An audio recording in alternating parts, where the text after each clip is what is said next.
मेरे प्यारे दोस्तों नमस्कार।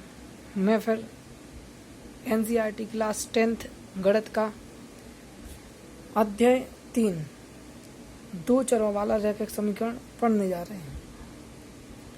अब दो चरों वाले रैखिक समीकरण में हम देखें, अभी आपने 9th क्लास में पहले पढ़ा है कि दो चरों वाले रैखिक समीकरण को हम कैसे लिखते हैं। तो दो चरों वाले रैखिक समीकरण में हल करने के लिए हम दो चरों का उपयोग करते हैं। अब चर और अचर क्या कहलाते हैं? तो चर और अचर को समझने के लिए हम देखें, चर वे राशियां हैं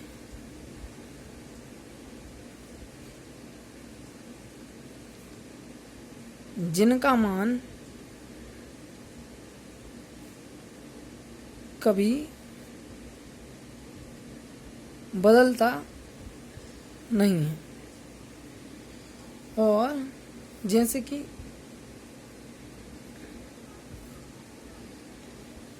एक थैला है,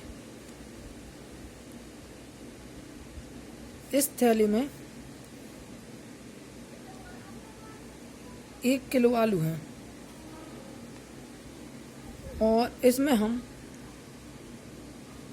2 आलू और डाल दें तो बताओ इस थैले में कितने आलू होंगे। इसी प्रकार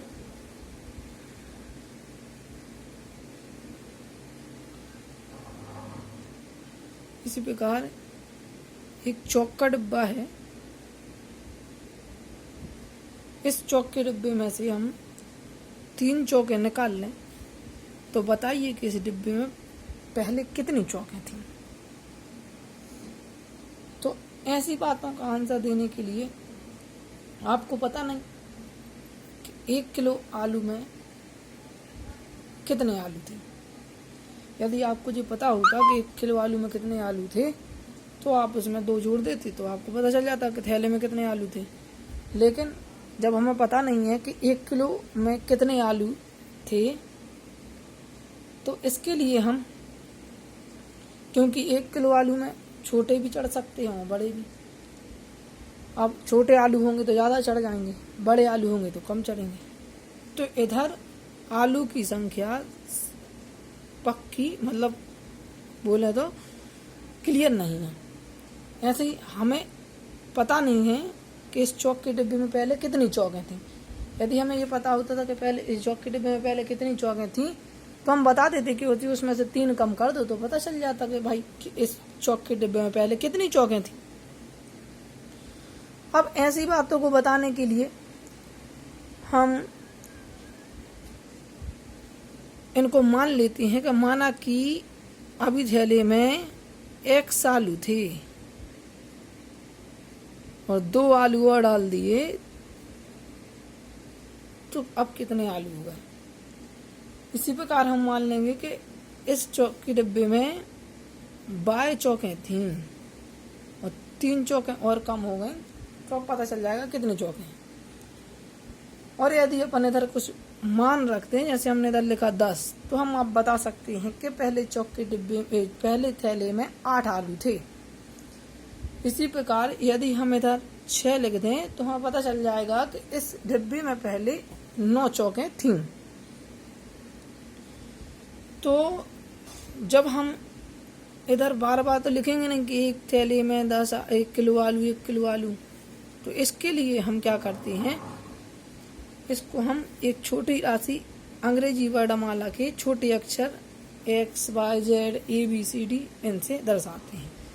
तो चरों को क्या बोलते हैं? X, Y, Z, A, B, C और भी। ऐसा ही यदि हम अचर की बात करें तो अचर राशियां भी होती हैं जिनका मान कभी बदलता नहीं है। और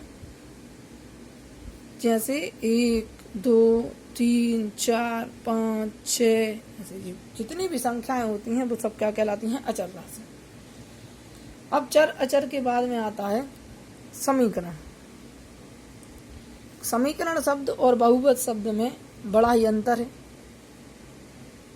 यदि समीकरण पढ़ रहे हैं तो समीकरण का अर्थ होता है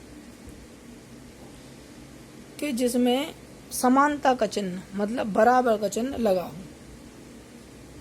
तो चूंकि हम समीकरण पढ़ रहे हैं तो समीकरण देखें, हम जैसे एक क्वेश्चन है, हम दो चरों वाले रैखिक समीकरण को पढ़ने के लिए गतिविधि का उपयोग करते हैं।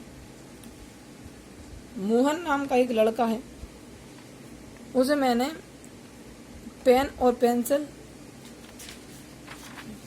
पेंसिल लाने के लिए भेजा था। तो मैंने उससे कहा कि भाई हिसाब तो दो कितना खर्च हुआ। तो फिर मोहन बोला मैं 3 पेन और 2 पेंसिल 21 रुपए में लाया हूँ। 3 पेन और 2 पेंसिल 21 रुपए में लाया हूँ, जिसमें एक पेंसिल 3 रुपए की और एक पेन 5 रुपए का है। अब एक पेन 3 रुपए का, तो 3 गुणा एक पेन की कीमत बराबर 15 रुपए। तो अपन को पता चल गया कि 3 पेन कितनी की है, 15 रुपए की। इसी प्रकार हमने 2 गुणा एक पेंसिल की कीमत बराबर 6 रुपए। तो हमें पता चल गया 3 रुपए की थी तो 3 दूनी 6 रुपए। अब कुल 3 पेन और 2 पेंसिल कितने की आई, 21 रुपए। अर्थात हम इसको इस प्रकार लिख सकते हैं कि 3 पेन धन 2 पेंसिल बराबर 21 रुपए। यदि हम थोड़ी देर के लिए इन्हें मान लें कि माना कि यदि हम पेन की कीमत मान लें x और पेंसिल की कीमत मान लें y, तो फिर समीकरण क्या बन जाएगा आपका, 3 एक पेंसिल की कीमत x धन 2 एक पेन की कीमत y बराबर 21। पेन की कीमत x और पेंसिल की कीमत y। तो समीकरण बनेगा 3x धन 2y बराबर 21। अब 3x धन 2y बराबर 21 में आप देख रहे होंगे x और y 2 चर हैं, 3, 2 और 21 क्या है, अचर। इसी प्रकार अब हम बात करें, यदि तुम 2 पेन और 1 पेंसिल मनीष को दे दो तो उससे तुम्हें कितने रुपए लोगे। यदि तुम 2 पेन और 1 पेंसिल मनीष को दे दो तुम उससे कितने रुपए लोगे। तो आपने देखा होगा कि जब 2 पेन तो 1 पेन की कीमत बराबर 10 रुपए। तो 1 पेन की कीमत आपको पता है कितनी है, 1 पेन 5 रुपए का, 5 दूनी 10। 1 पेंसिल की कीमत कितनी हो जाएगी, 3 रुपए।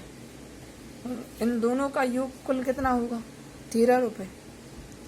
अर्थात हम इसको इस प्रकार भी लिख सकते हैं, 2 पेन धन 1 पेंसिल बराबर 13 रुपए।